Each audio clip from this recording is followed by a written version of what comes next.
بسم الله الرحمن الرحيم قل أعوذ برب الناس ملك الناس إله الناس من شر وسواس الخناس الذي يوسوس في صدور الناس من الجنة والناس. الذين آمنوا اتقوا الله وقولوا قولا سديدا يصلح لكم أعمالكم ويغفر لكم ذنوبكم ومن يطع الله ورسوله فقد فاز فوزا عظيما. وقال أيضا قال رب اشرح لي صدري ويسر لي أمري واحلل عقدة من لساني يفقهوا قولي. وقول نبينا صلى الله عليه وسلم யஸ்ஸிரு இலகுவாக்குங்கள் வலா துஅஸ்ஸிரு மக்களுக்கு சிரமங்களை கொடுக்காதீர்கள். வபஷ்ஷிரு மக்களுக்கு நல்ல செய்திகளை எடுத்துரையுங்கள். வலா துனஃபிரு மக்களை வெறுண்டோடச் செய்யாதீர்கள் என்கிற இறை தூதர் முஹம்மது நபி ஸல்லல்லாஹு அலைஹி வஸல்லம் அன்னவர்களின் போதனையை சொன்னவனாக எனது இந்த ஜும்ஆ உரையினை ஆரம்பம் செய்கிறேன். இந்த நேரத்தில் நாம் பார்க்க போகிற செய்தி என்னவென்றால், நபி இப்ராஹிம் அலைஹிஸ்ஸலாம் அவர்கள் பல தியாகங்களையும் பல அர்ப்பணிப்புகளையும் அவர்கள் எப்படி செய்தார்கள் என்பதை திருமறையினுடைய வரிகள் மூலமாக நாம் அறிந்திருக்கிறோம். இப்ராஹிம் அலைஹிஸ்ஸலாம் என்றாலே நம்முடைய மனதிற்குள் வந்து நிற்பது என்ன பெரிய ஒரு அர்ப்பணிப்பாக தியாகமாக இருந்தாலும் இறைவன் அவர்களை சோதித்த எல்லா விதத்திலையும் இப்ராஹிம் அலைஹிஸ்ஸலாம் அவங்க அதை பரிபூரணப்படுத்தினார்கள் என்பதுதான் நம்முடைய மனதிற்குள் வரும். என்ன மாதிரியான ஒரு அர்ப்பணிப்பு, எப்படிப்பட்ட ஒரு தியாக குணம் என்கிற ஒரு நினைவு நமக்குள் ஏற்படுவதற்குண்டான காரணம் இப்ராஹிம் அலைஹிஸ்ஸலாம் அவர்களுடைய பிரார்த்தனையும் அதில் ஒரு அங்கம். அவங்க செஞ்ச தியாகம் அர்ப்பணிப்பு எல்லாம் நம்முடைய நினைவுக்கு வருகிறது. அவர்கள் பல துவாக்களை அல்லாஹ்விடத்துல கையேந்தி பிரார்த்தித்தார்கள். அப்படி பிரார்த்தித்த அவர்களுடைய பிரார்த்தனையை திருமறை குர்ஆனில் அல்லாஹ் பல வசனங்களில் நமக்கு நினைவுபடுத்துகிறான். பொதுவாக அந்த பிரார்த்தனையெல்லாம் நம்ம பார்க்கறது கிடையாது. எல்லா நபிமார்கள் செய்த பிரார்த்தனை, குறிப்பாக இப்ராஹிம் அலைஹிஸ்ஸலாம் அவங்க பல துவாக்களை, அந்த துவாவினுடைய அர்த்தத்தை நாம ஆழமாக யோசிக்கும் பொழுது கவனிக்கும் பொழுது இவ்வளவு அர்ப்பணிப்புகளையும் தியாகத்தையும் செய்த ஒரு மனிதர் இப்படி கேட்கணுமா, இது அவசியம்தானா? இப்ப நம்ம கேட்கலாம், இப்ராஹிம் அலைஹிஸ்ஸலாம் அவங்களுக்கு இவ்வளவு ஒரு தியாக குணம் கொண்ட தியாக செம்மல் இப்படி கேட்கணுங்கிறது அவசியமா என்று நாம நினைக்கக்கூடிய அளவுக்கு எல்லாருக்கும் இது அவசியம்தான். அப்படி நாம நினைக்கக்கூடிய அளவிற்கு அவருடைய பிரார்த்தனைகள் இருப்பதை நாம பார்க்கலாம். அதுல சூரா ஷூரா 26வது அத்தியாயத்தில் 83வது வசனத்திலே அல்லாஹ் பேசுகிறான். அவங்க செஞ்ச ஒவ்வொரு துவாக்களாக அல்லாஹ் சொல்லிவிட்டு ஒரு துவாவை அல்லாஹ் சொல்றான். ரப்பி, என் இறைவா, ஹப்லி ஹுக்மன், எனக்கு நீ அதிகாரத்தை வழங்குவாயாக, வல்ஹிக்னி பிஸ்ஸாலிஹீன், என்னை நல்லோர்களுடன் சேர்ப்பாயாக. அப்படி கேட்கிறாங்க. ஒரு நபி ஒரு பெரிய தியாகத்துக்கும் அர்ப்பணிப்புக்கும் சொந்தக்காரராக இருக்கக்கூடிய இப்ராஹிம் அலைஹிஸ்ஸலாம் அவங்க மனமுருகி அல்லாஹ்விடத்துல கேட்கிறாங்க, இறைவா எனக்கு அதிகாரத்தை கொடு, வல்ஹிக்னி பிஸ்ஸாலிஹீன், என்னை நல்லோர்களோடு சேர்த்து வைப்பாயாக அப்படின்னு கேட்கிறாங்க. அடுத்து கேட்கிறாங்க பாருங்க, வஜஅல்லி லிஸான சுத்கின் ஃபில் ஆகிரீன், இறைவா பின்வரும் மக்களிடம் எனக்கு நற்பெயரை ஏற்படுத்துவாயாக. ரொம்ப ஒரு முக்கியமான ஒரு நம்ம கவனிக்க வேண்டிய ஒரு வாசகம். எப்படி கேட்கிறாங்கன்னு பாருங்க. யா அல்லாஹ், எனக்கு பின் வரக்கூடிய என்னுடைய சந்ததிகள் லிசான சிதுக்கின் ஃபில் ஆகிரின், என்னை பற்றியான தகவல் அவர்களை அடையும் பொழுது நற்பெயரை இறைவா அவர்களுக்கு மத்தியில் எனக்கு நீ ஏற்படுத்து அப்படின்னு கேட்டாங்க. இன்னைக்கு அது நடக்குதா இல்லையா? இப்ராஹிம் அலைஹிஸ்ஸலாம் என்று சொன்ன உடனே அவங்களுடைய செய்திகளை தகவல்களை பிற நபர்களுக்கு எடுத்துரைக்கக்கூடிய அளவிற்கு உங்களை மாதிரியான அர்ப்பணிப்பு தியாகம் அதையெல்லாம் நாம பிற மக்களுக்கு எடுத்து சொல்கிறோம் என்று சொன்னால் என்ன காரணம் தெரியுமா? அவர்கள் செய்த அந்த துவா, இறைவா வஜஅல்னி லிசான சிதுக்கின் ஃபில் ஆகிரின், பின் வரக்கூடிய சந்ததிகளுக்கு என்னை பற்றியான நற்பெயரை அவர்களிடத்தில் ஏற்படுத்துவாயாக. இதுதான் பெரிய முக்கியமான ஒரு விஷயம். இன்னைக்கு நாம ஒரு ஏகத்துவவாதியாக வாழ்கிறோம், மக்களிடத்திலே அழைப்பு பணி செய்கிறோம், மக்களிடத்தில் எந்த அளவுக்கு சமூக பற்றோடு மார்க்கம் சொன்ன அடிப்படையில் நடக்க வேண்டுமோ நடக்கிறோம். பின்னால நாம நல்ல முறையில் பேசப்படுகிறோமா இல்லையா? இவராப்பா இவரு பேசுவாரு, பேசுறதெல்லாம் கரெக்டா பேசுவாரு, ஒன்னு செயல்பாட்டுல ஒண்ணு இருக்காது, எல்லாம் சரிதான் ஆனா கடைசியில் இப்படி ஆயிட்டாரு என்கிற பேச்சு ஒரு காலகட்டத்தில் என்ன செஞ்சிடக்கூடாது, வந்துடக்கூடாது. இப்ராஹிம் அலைஹிஸ்ஸலாம் அப்படின்ற ஒரு பெயரை நாம நினைவுபடுத்தும் பொழுது கொள்கை, உறுதி, அர்ப்பணிப்பு, தியாகம் எப்படி நம்முடைய மனதிற்குள் வருகிறதோ அதுபோன்று நாமும் நம்முடைய வாழ்க்கையில் அல்லாஹ்விடத்துல நன்மையை பெறுவதுதான் மிக முக்கியமான ஒரு இலக்கு. மக்கள்கிட்ட ஒரு நல்ல பேரு, பின்னால வரக்கூடிய அந்த மக்கள் எல்லாம் என்னை இழிவாக கேவலமாக நினைக்கக்கூடிய ஒரு சூழல் வரக்கூடாது என்று இப்ராஹிம் அலைஹிஸ்ஸலாம் அவங்க துவா செஞ்சாங்க. அந்த துவாவினுடைய வெளிப்பாடாக இன்றளவிலையும் இப்ராஹிம் அலைஹிஸ்ஸலாம் அவங்களை பத்தி நாம பேசி கொண்டிருக்கிறோம்.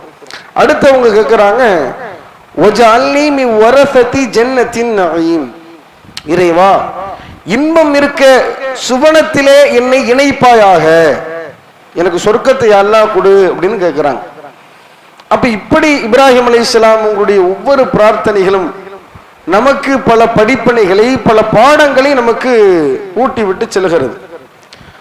அப்ப நாம மிகச்சிறந்த ஒருவராக உலகத்தில் நாம வாழக்கூடிய சந்தர்ப்பத்தில் இறைவனுக்கு கட்டுப்பட்ட இறைவனுக்காக அமல் செய்கிற ஒரு நல்லடியாராக நாம இருக்க வேண்டும் என்றால் மார்க்கம் சொல்லி தந்த அடிப்படையில் உலகத்துல நாம என்ன செய்யணும், பயணிக்க வேண்டும்.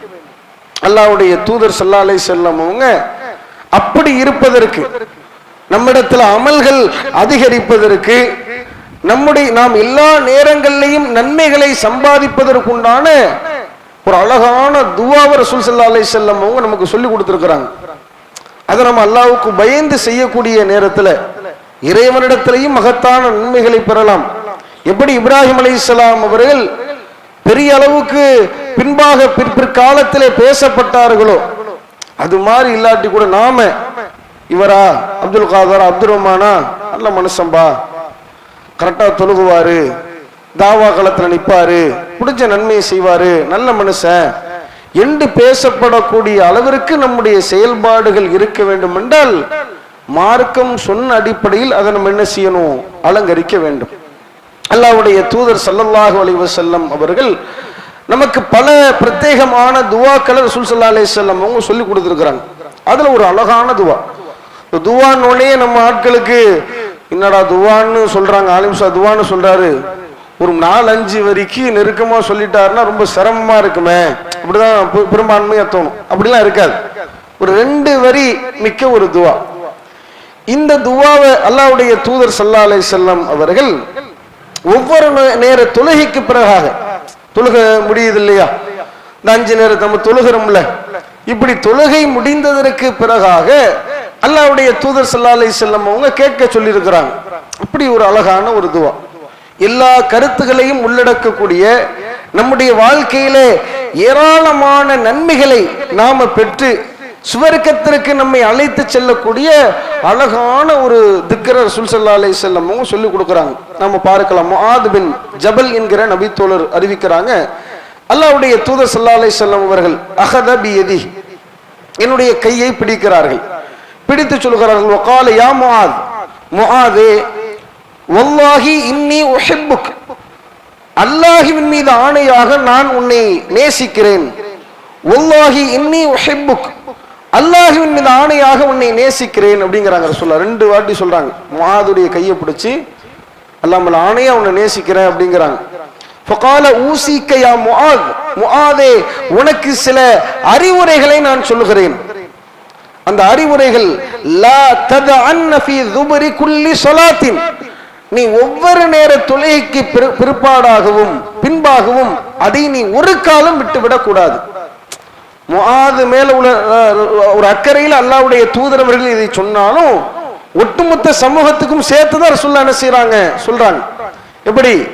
நான் சில அறிவுரைகளை உனக்கு சொல்லித் தருகிறேன், அதை ஒவ்வொரு நேர தொழுகைக்கு பிறகாகவும் நீ சொல்லாமல் விட்டு விடாதே அப்படிங்கிறாங்க. சொல்லி கொடுக்கறாங்க. நீ சொல், தக்குல், நீ ஒவ்வொரு நேர தொழுகைக்கு பிறகாகவும் சொல், அல்லாஹும்ம அஇன்னி அலா ذிக்ரிக் வ ஷுக்ரிக் வ ஹுஸ்னி இபாதத்தி. ரொம்ப இலகுவான துவா. ரொம்ப நமக்கு பெரிய ஒரு 3-4 லைன் இருக்கிற மாதிரியான துவா கிடையாது. அல்லாஹும்ம அஇன்னி அலா ذிக்ரிக் வ ஷுக்ரிக் வ ஹுஸ்னி இபாதத்திக். இந்த 3 வரிகள்ல இலகுவாக நமக்கு மனநமிடக்கூடிய வகையில் உள்ள துவா தான் இந்த துவா. என்ன ரசூலுல்லாஹ் சொல்லி கொடுக்கறாங்க? இறைவா, அல்லாஹும்ம, இறைவா, இன்னி, எனக்கு நீ உதவுவாயாக. எதற்கு உதவுவாயாக? அலா ذிக்ரிக், உன்னை அனுதினமும் நினைவு கூறுவதற்கு, உன்னை பற்றியான நினைவு என்றைக்குமே என்னிடத்தில் இருப்பதற்கு யா அல்லாஹ் நீ உதவுவாயாக. ஓ சுக்ரிக், யா அல்லாஹ் உனக்கு நான் நன்றி செலுத்துவதற்கு எனக்கு நீ உதவுவாயாக. ஓ ஹுஸ்னி இபாதத்திக், அழகிய முறையில் உன்னை வழிபாடு செய்வதற்கு வணங்குவதற்கு எனக்கு நீ உதவுவாயாக. இந்த 3 அவசியம் தான் நம்முடைய வாழ்க்கையில. நாம எண்ணிலடங்கா நன்மைகளை செய்வதற்கு, சுவனத்திற்கு செல்வதற்கு, நரகத்திலிருந்து நம்மை பாதுகாப்பதற்கு தேவையான எல்லா அம்சமும் நபிகள் நாயகம் ஸல்லல்லாஹு அலைஹி வஸல்லம் அவங்க சொல்லி கொடுத்த ரத்தின சுருக்கமான இந்த துஆவில் அடங்கி இருக்கிறது. அல்லாஹும்ம அஇன்னி அலா ذிக்ரிக வ ஷுக்ரிக வ ஹுஸ்னி இபாதத்திக். இறைவா, நீ எனக்கு உதவுவாயாக, உன்னை திக்ர் செய்வதற்கும், இன்னும் உனக்கு நன்றி செலுத்துவதற்கும், உன்னை அழகிய முறையிலே வழிபடுவதற்கும் எனக்கு உதவுவாயாக. இதை ஒவ்வொரு நேர தொழுகை முடிந்ததற்கு பிறகாகவும் நம்ம என்ன செய்யணும்? ஓதும். இது அவசியமான ஒண்ணா இல்லையா? நம்முடைய வாழ்க்கையில மிக தேவையான அவசியமான விஷயத்தை அல்லாஹ்வுடைய தூதரவங்க நமக்கு சொல்லித்தராங்க. அல்லாஹ்வை நினைவு கூறுவது என்பது எல்லா நேரங்களிலையும் நம்மிடத்தில் இருக்க வேண்டும். இறைவனுடைய நினைவு இருக்கல. இறைவனுடைய நினைவு ஒரு மனிதருடைய உள்ளத்தில் இருக்கக்கூடிய சந்தர்ப்பத்துல அவர் பாவமான காரியத்தை செய்வாரா? தப்பான காரியத்தின்பால் அவர் செல்ல மாட்டார். நன்மைகளை நாடி நன்மைகளை செய்யக்கூடிய ஒரு மனிதராக இருப்பார். அல்லாஹ்வுடைய நினைவு எப்பவுமே இருக்கணும்.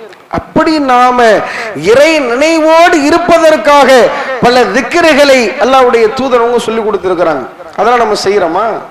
பல திக்ருகளை, ரொம்ப இலகுவான சுலபமான பல திக்ருகளை அதெல்லாம் செய்வதே கிடையாது. ரசூல் ஸல்லல்லாஹு அலைஹி வஸல்லம் கடுமையான வார்த்தைகளை பயன்படுத்தி சொல்கிறார்கள்.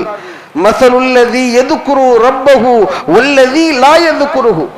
அல்லாஹ்வை நினைவு கூறுகிற நினைவு கூறாத நபர்கள் எப்படிப்பட்டவர்கள் என்றால், மிஸ்லுல் ஹய்யி வ மையித், அவர் உயிரோடு இருப்பவர் செத்தவருக்கு சமானம். அதாவது அல்லாஹ்வை நினைவு கூறுறாருல, அவருடைய உள்ளம் எப்படிப்பட்ட உள்ளம்னா உயிரோடு இருக்கக்கூடிய உள்ளம். யார் அல்லாஹ்வை பற்றி நினைக்கவில்லையோ, இறை நினைவு இல்லாதவராக இருக்கிறாரோ, அவர் உயிரற்ற ஜடத்திற்கு சமானம் அப்படின்னு ரசூலுல்லாஹ் சொல்றாங்க. இன்னைக்கு அப்படித்தானே இருக்கிறோம். இன்றைக்கு நாம இறை நினைவோடு நம்ம இருக்கிற சந்தர்ப்பத்தில் ஒரு தொழுகையை நாம விடுவோமா? மற்ற நன்மையான காரியங்கள் நம்ம தவற விடுவோமா? விட மாட்டோம். அப்ப இப்படி இறை நினைவு என்பது நம்முடைய வாழ்க்கையில மிக முக்கியமான ஒரு அம்சமாக அல்லாஹ் ரப்பல் ஆலமீன் திருமறை குர்ஆனில் நமக்கு சொல்லும் பொழுது கூட சூரா அல்-அஹ்ஸாப் என்கிற அத்தியாயத்திலே பேசுகிறான், யா அய்யுஹல்லதீன ஆமனு, ஈமான் கொண்ட மக்களே, உத்குருல்லாஹ ذிக்ரன் கஸீரா, நீங்கள் அல்லாஹ்வை அதிகமாக நினைவு கூறுங்கள். இறைவனை பற்றியான நினைப்பு உங்களிடத்தில் அதிகமாக இருக்க வேண்டும். அல்லாஹ்வை நினைச்சுக்கிட்டே இருக்கணும். அந்த நினைப்பு அதிகமாக இருக்கணுங்கிற கட்டளையை அல்லாஹ் சொல்கிறான். இன்னும் ஒரு வசனத்தில் அல்லாஹ் சொல்லும் பொழுது, ஃபத்குரூனி அஸ்குருக்கும், நீங்கள் என்னை நினைங்கள், நான் உங்களை நினைக்கிறேன். வஸ்குரூலி வலா தக்ஃபுரூன், எனக்கு நீங்கள் நன்றி செலுத்துங்கள், என்னை நீங்கள் மறுத்து விடாதீர்கள் என்று அல்லாஹ் பேசுகிறான். அப்ப இப்படி இறை நினைவோடு நாம இருக்க வேண்டும் என்பது இறை கட்டளை. அல்லாஹ் பல வசனங்களிலே நமக்கு கட்டளையாக நமக்கு இதை இடுகிறான். அதே வேளையில ரசூல் ஸல்லல்லாஹு அலைஹி வஸல்லம் அவங்களும் இப்படி இறை நினைவோடு நாம் இருப்பதற்கு பல துவாக்களை கற்றுக் கொடுத்திருக்கிறாங்க. ரொம்ப பெரிய நிறைய நம்ம மனப்பாடம் பண்ற மாதிரியான துவாலாம் கிடையாது, இலகுவான துவா. இப்படி நாம இறை நினைவோடு இருக்கக்கூடிய சந்தர்ப்பத்துல நமக்கு ஒரு காலம் அல்லாஹ்வை நம்ம என்ன செய்ய மாட்டோம், மறக்க மாட்டோம். ஒண்ணு வேணாம், பள்ளிவாசலுக்குள்ள நுழையும் பொழுது ரசூலுல்லாஹ் ஒரு துவாவை சொல்லி கொடுத்திருக்கிறாங்க, அப்படிதானே? அந்த துவாவை சொல்லி யாராவது வந்திருப்போமா? இன்னைக்கு பள்ளிவாசலுக்குள்ள வந்திருக்க மாட்டோம். பள்ளிவாசலை விட்டு வெளியேறும் பொழுது ஒரு துவாவை ரசூலுல்லாஹ் சொல்லி கொடுத்திருக்கிறாங்க. கழிவறைக்குள் நுழையும் பொழுது ஒரு துவா, கழிவறையிலிருந்து வெளியேறும் பொழுது ஒரு துவா. இப்படி எல்லா சந்தர்ப்பங்களையும், ரோட்ல நடந்து போறோமா, மேட்ல ஏறும் பொழுது என்ன சொல்லணும், பள்ளத்துல இறங்கும் பொழுது என்ன சொல்லணும், வாகனத்துல ஏறும் பொழுது என்ன சொல்லணும், பயணம் மேற்கொள்ளும் பொழுது என்ன சொல்ல வேண்டும். இப்படி ஒரு மனிதனுடைய வாழ்விலே எல்லா நிலைகளிலும் காலை எழுந்ததிலிருந்து அல்ஹம்துலில்லாஹில்லதி அஹ்யானா பஅதமா அமாதானா வ இலைஹின் நுஷூர், எங்களுக்கு எங்களுடைய மரணத்திற்கு பின் உயிர்ப்பித்த அல்லாஹ்விற்கு எல்லா புகழும் என்று சொல்வதிலிருந்து, அவன் சாப்பிட ஆரம்பிக்கும் பொழுது பிஸ்மில்லாஹ் என்று சொல்வதிலிருந்து எல்லா நிலைகளிலையும், கடைசி தூங்கும் பொழுது கூட அல்லாஹும்ம பிஸ்மிக அமூத்து வாஹியா, இறைவா உன் பெயரால் நான் மரணிக்கிறேன் என்று சொல்லுகிறோம் அல்லவா. இது வரைக்கும் ரசூலுல்லாஹ் எவ்வளவு இதெல்லாம் நம்ம சொல்றோம் பாருங்க. எல்லா துவாக்களும் சின்ன சின்ன துவாக்கள், சின்ன சின்ன திக்ருகள், நாம் எப்பொழுதுமே நினைவிலே வைத்திருக்கக்கூடிய அளவிற்கு உண்டான திக்ருகளாக இருந்தாலும் நம்ம செய்யறோமா? அதை செய்யறதில்லை. இன்றைக்கு காலையில் எழும் பொழுது என்ன துவாவை திக்ரை நபிகள் நாயகம் ஸல்லல்லாஹு அலைஹி வஸல்லம் அவங்க நமக்கு சொல்லி கொடுத்தாங்களோ அதை சொல்லி எந்திரிச்சோமா? காலையில எத்தனை நபர்கள் எழுந்தோம்? கேள்விக்குறிதான். தெரியல, தெரியாம கிடையாது, தெரிஞ்சு சொல்வது கிடையாது. அப்ப இப்படி இறை நினைவு திக்ர் என்பது ரொம்ப அவசியமான ஒன்று. எல்லா நிலைகள்லையும் நம்மள்ட்ட இருக்கும். ரசூலுல்லாஹ் சில இலகுவான திக்ர்களை நமக்கு சொல்லித் தராங்க. நமக்கு தெரிந்த சம்பவங்கள், கலிமத்தானி ஹஃபீஃபத்தானி அலல் லிசான், நாவுக்கு அடக்கமான, மீசானிலே கனமான, ரஹ்மானிடத்திலே நெருக்கமான இரண்டு வார்த்தைகள், சுப்ஹானல்லாஹி வ பிஹம்திஹி சுப்ஹானல்லாஹில் அஸீம். ரொம்ப ரெண்டு வார்த்தை, அல்லாஹ்வுக்கு ரொம்ப பிடித்தமான வார்த்தை. நாளை மறுமையிலே நன்மை தீமைகளை அளந்து நன்மைகள் உயர்வாக இருக்கக்கூடிய நிலையிலே உங்களை சுவனத்திலே அழைத்து செல்லக்கூடிய இரண்டு வார்த்தை, சுப்ஹானல்லாஹி வ பிஹம்திஹி சுப்ஹானல்லாஹில் அஸீம். இது சொல்றதுக்கு என்னங்க வேணும் நமக்கு? அல்லாஹ் கொடுத்த நாக்கு இருந்தா போதாதா? காசு வேணுமா, பணம் வேணுமா? ஒண்ணு வேணாம்.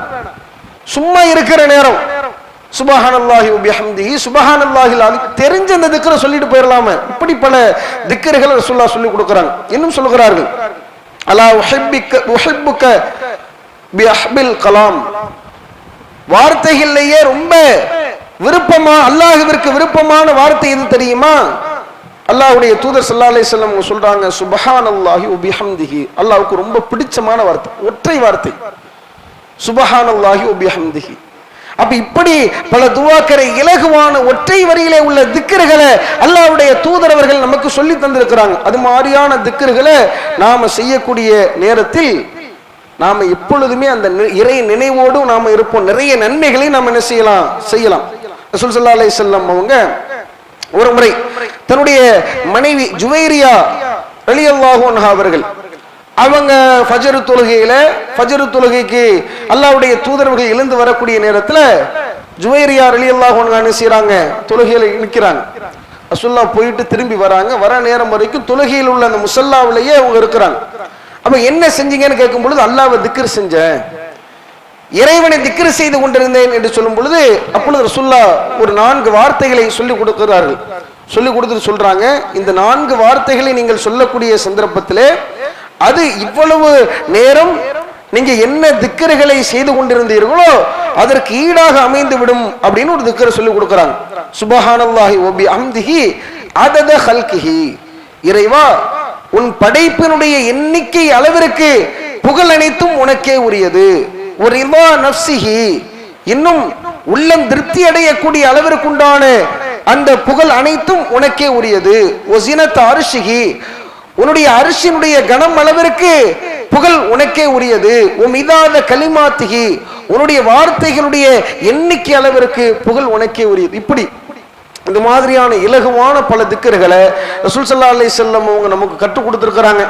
அது போன்ற திக்கர்களை செய்து என்றைக்குமே நாம இறை நினைவோடு என்ன செய்யணும், இருக்கணும். அல்லாஹ்வுடைய தூதரவங்க அதனால தான் அந்த துஆவுல நமக்கு தொழுகைக்கு பின்பாக ஓதக்கூடிய அந்த துஆவுல ரசூலுல்லாஹ் சொல்லி கொடுத்த முதல் வார்த்தை அல்லாஹும்ம அஇன்னி அலா திக்ரிக், இறைவா உன்னை திக்ர் செய்வதற்கு உன்னை நினைவு கூறுவதற்கு எனக்கு உதவுவாயாக அப்படின்னு ரசூலுல்லாஹ் என்ன செஞ்சாங்க, கேட்டாங்க. அப்ப நம்ம கேட்கறதோடு நிறுத்திடக்கூடாது. யா அல்லாஹ் எனக்கு இந்த அஇன்னி அலா திக்ரிக், உன்னை நினைவு கூறுவதற்கு எனக்கு உதவுவாயாக அப்படின்னு கேட்கறதோடு என்ன செஞ்சிடக்கூடாது, நிறுத்திடக்கூடாது. அது மாதிரியான சூழலை நாம் அமைத்துக் கொள்ள வேண்டும். சின்ன சின்ன துவாக்களை, உங்களுக்கு தெரிந்த இலகுவான உங்கள் நாவுகளில் நுழையக்கூடிய இலகுவான துவாக்களை திக்ருகளை என்றைக்குமே நீங்கள் சொல்லிக்கொண்டு இறை நினைவோடு இருக்கக்கூடிய நிலையில் ரசூலுல்லாஹ் சொன்ன அந்த நன்மதிப்பை நன்மைகள் நாம் என்ன செய்யலாம், பெறலாம். அதே மாதிரி ரசூலுல்லாஹ் இரண்டாவது சொன்னாங்கல்ல, அஇன்னி அலா திக்ரிக் வ ஷுக்ரிக், யா அல்லாஹ் உனக்கு நன்றி செலுத்துவதற்கு எனக்கு உதவுவாயாக. இது ரொம்ப முக்கியமான ஒரு அம்சம். இறைவன் நமக்கு ஏராளமான அருள் வளங்களை அல்லாஹ் நமக்கு தந்திருக்கிறான். அப்படி அந்த அருள் வளங்களை பெற்றிருக்கக்கூடிய மனிதர்கள் அல்லாஹ்வுக்கு நாம நன்றி செலுத்தணுமா இல்லையா? படைத்தவன் நமக்கு தந்த அருள் வளங்கள் ஒவ்வொன்றையும் யோசித்து பார்த்து நாம அருள்னு சில விஷயங்களை நினைச்சு வச்சிருப்போம். நிறைய காசை அல்லாஹ் கொண்டு வந்து நமக்கு கொடுத்தா அது அருள் அப்படின்னு நினைச்சு வச்சிருப்போம். அது அருள் இல்ல. இந்த உலகத்திலே நாம் வாழ்வதற்கு, இறைவனை வழிபடுவதற்கு அல்லாஹ் நமக்கு கொடுத்திருக்கிற எல்லாமே அருள் கொடை தான். இந்த உலகம் நமக்கு அருள் கொடை. அல்லாஹ் படைத்த ஒவ்வொரு விஷயங்களும் நமக்கு அருள் கொடை. அந்த அருள் கொடைகளை நினைத்து அல்லாஹ்விற்கு நன்றி செலுத்துகிற ஒரு அடியார்களாக இருக்க வேண்டும். அல்லாஹ்வுடைய தூதர் ஸல்லல்லாஹு அலைஹி வஸல்லம் அவர்கள் நமக்கு சொல்கிறார்கள், அஜபல் லி அம்ரில் முஃமினீன், முஃமின்களுடைய காரியம் எனக்கு மிக ஆச்சரியம் அளிக்கிறது. ஏன்? அது அவர்களை தாண்டி யாருக்குமே அது தகுதியாகாத ஒரு அழகான ஒரு காரியம். என்ன? அவர்களுக்கு நன்மையான எந்த ஒரு காரியம் அவர்களுக்கு நடந்தாலும் அந்த காரியத்தை நினைத்து அல்லாஹ்விற்கு நன்றி செலுத்துகிறார்கள். அது அவர்களுக்கு நன்மையாக போகிறது. அதே வேளையில் இறைவன் சோதனைக்காக ஏதாவது ஒரு விஷயத்தை அவர்களுக்கு கொடுக்கும் பொழுது அதை பொறுத்துக் கொள்கிறார்கள். அதுவும் அவர்களுக்கு நன்மையாக மாறிவிடுகிறது. அப்ப நன்றி செலுத்துகிற தன்மை நமக்கு எப்பவுமே என்ன செய்யணும், படைச்சவனுக்கு நன்றி செலுத்தக்கூடிய ஒரு தன்மை நம்மிடத்தில் இருக்க வேண்டும். அல்லாஹ்வுடைய தூதரவங்க ஒரு முறை காமன் நபி ஸல்லல்லாஹு அலைஹி வஸல்லம் ஹத்தா தவர்ரமத் கதமாஹு, அல்லாஹ்வுடைய தூதரவர்கள் தொழுகையில் ஈடுபடுகிறார்கள். இரவு நேர தொழுகையில் ஈடுபடுகிறார்கள். எந்த அளவுக்குனா ரசூலுல்லாஹ்வுடைய கால் பாதம் வீங்கி போகிறது. கால் பாதமே ரசூலுல்லாஹ்வுக்கு வீங்குது. அந்த அளவுக்கு தொழுகிறாங்க. ரசூலுல்லாஹ்வுடைய ஒரு வளமையான தொழுகை எப்படி இருக்கும்? ரசூல் ஸல்லல்லாஹு அலைஹி வஸல்லம் அவங்க மக்ரிப்ல உல் முர்சலாத்து குர்ஃபாலாம் ஓதி இருக்கிறாங்க. ஃபஜ்ர்ல பக்ரா ஆல இம்ரான்லாம் ஓதி இருக்கிறாங்க. இன்னைக்கு ஆலிம்ஷா 10 நிமிஷத்துக்கு மேல ஓதுனாலே அவன் இன்னும் ஆலிம்ஷா என்ன எப்படி ஓதுறாரு, சரி கொஞ்சம் தயவு செஞ்சு அது சுருக்க சொல்லுங்களேன், ஏதாவது சின்ன சின்ன சூறாக்கள் இருக்கான்னு பாருங்களேன் அப்படின்னு சொல்லுற ஒரு நிலை தான் இன்னைக்கு இருக்குது.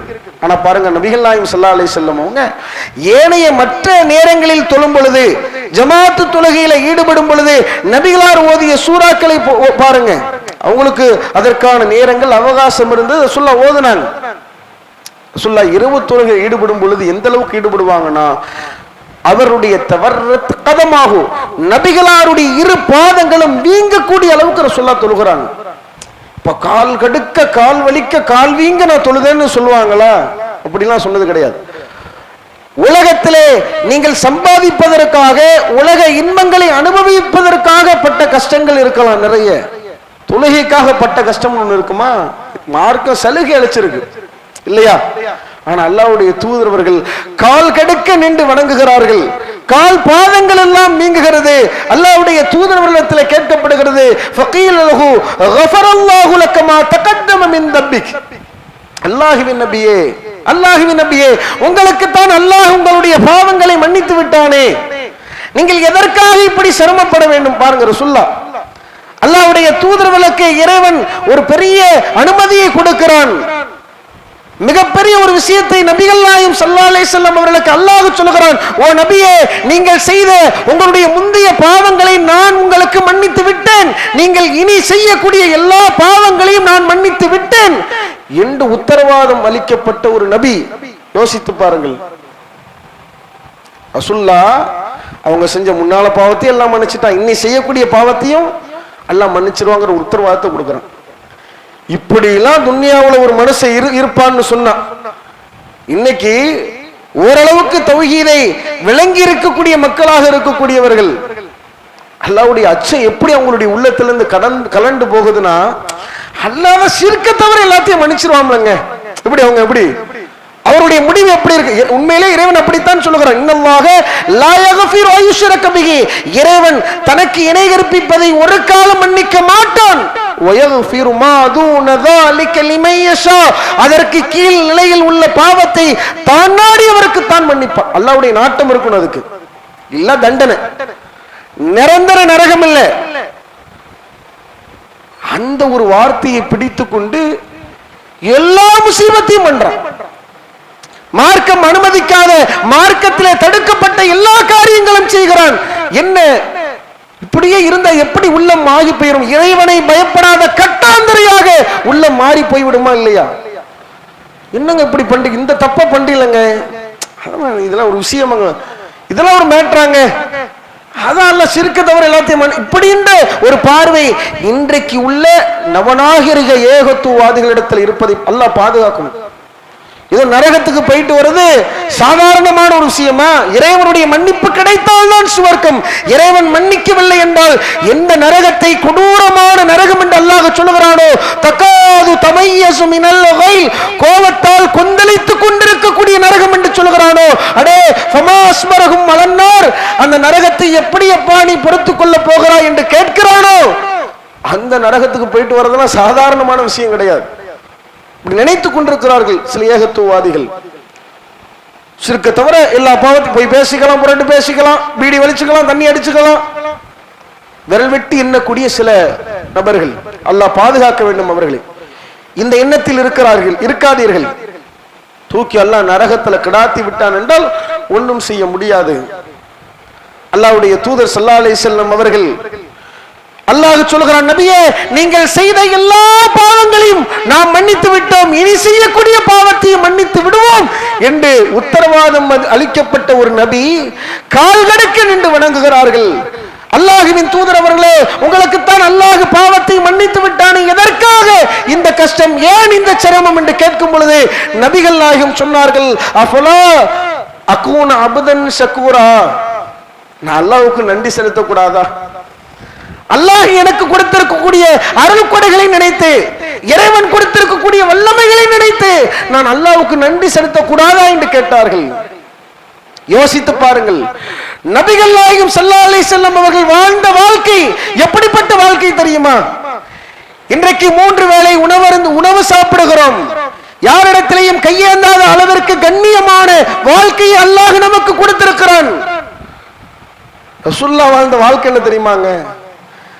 எப்படியோ வாழ வேண்டிய ஒரு சூழல் அவர்களுக்கு இருந்தாலும் மாளிகையிலே பெரிய ஆடம்பர வாழ்க்கையை வாழ முடியும் என்கிற நிலை நபிகள் நாயகம் ஸல்லல்லாஹு அலைஹி வஸல்லம் அவர்களுக்கு இருந்தது.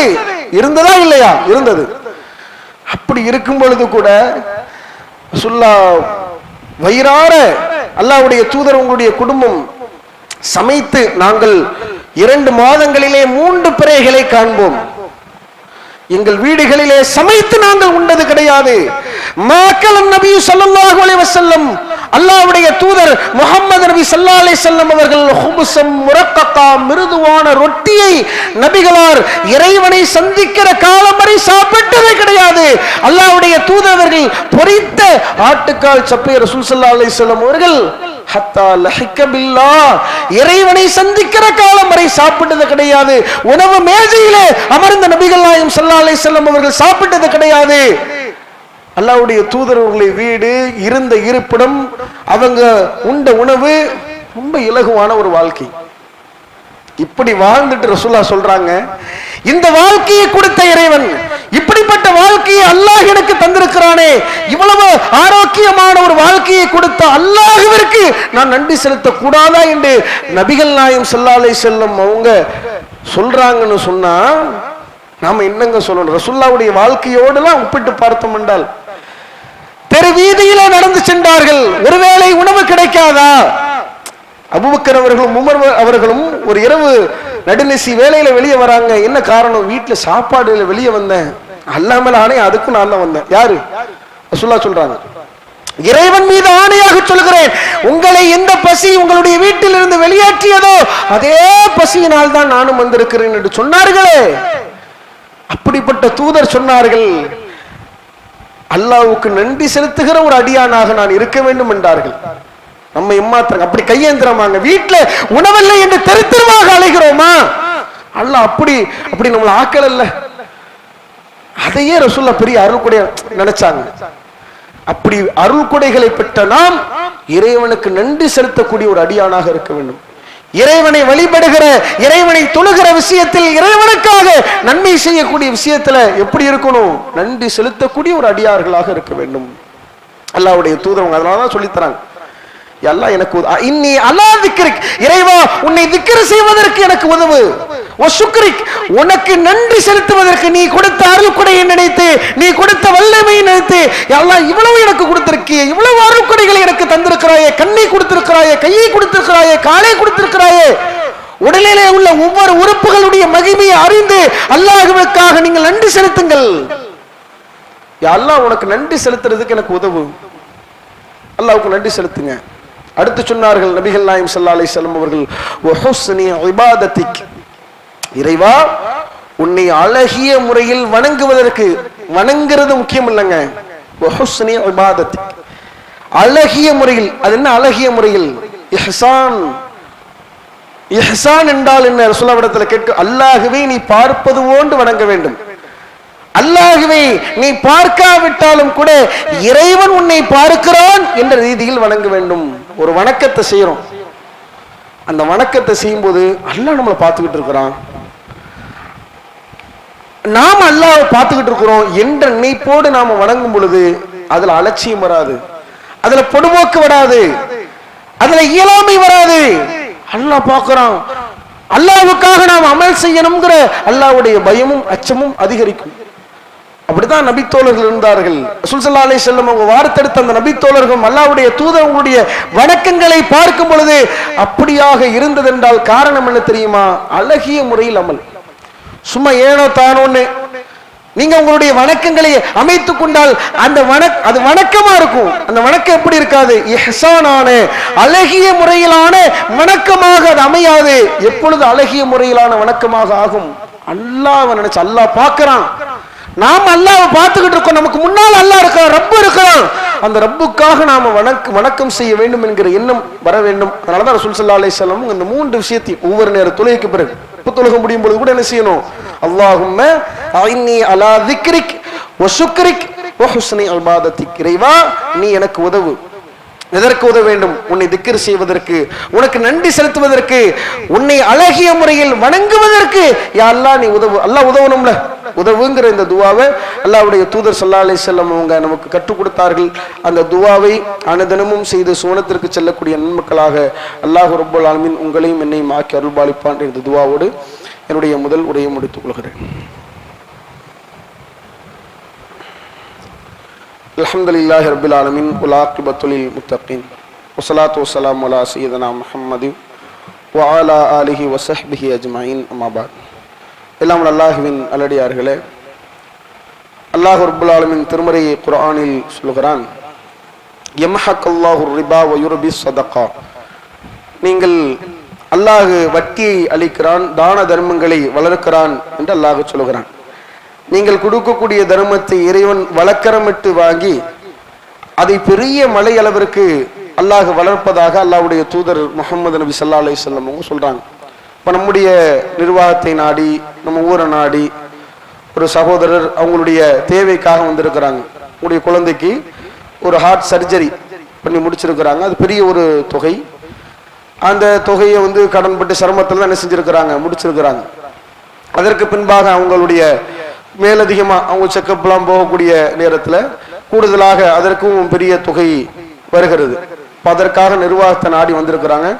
அந்த வகைக்காக வெளியே சகோதரர்கள் என்ன செய்வாங்க, துண்டை ஏந்தி கொண்டு நிற்பார்கள். அந்த வகைக்காக உங்களுடைய பொருளாதாரத்தை அல்லாஹுக்காக தாராளமாக கொடுத்து உதவுங்கள். அல்லாஹுவிற்காக நீங்கள் உதவினால் அல்லாஹ் உங்களுக்கு உதவுவான். பிசப்பித் அக்தாமுக்கும் உங்களுடைய பாதங்களை உறுதிப்படுத்துவான். எனவே அல்லாஹுக்காக நீங்க வாரி இறைத்து அந்த சகோதரருக்காக உதவுங்கள்.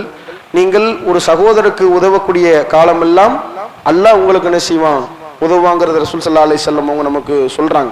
அந்த அடிப்படையில் நீங்கள் அந்த உதவியை அல்லாஹ்வுக்காக செய்யுங்கள். அல்லாஹ் உங்களுக்கு அருள் புரிவான். வாஹிரு தவானா அல்ஹம்துலில்லாஹி ரப்பில் ஆலமீன். அஸ்ஸலாமு அலைக்கும் வரஹ்மத்துல்லாஹி வபரகாத்துஹு.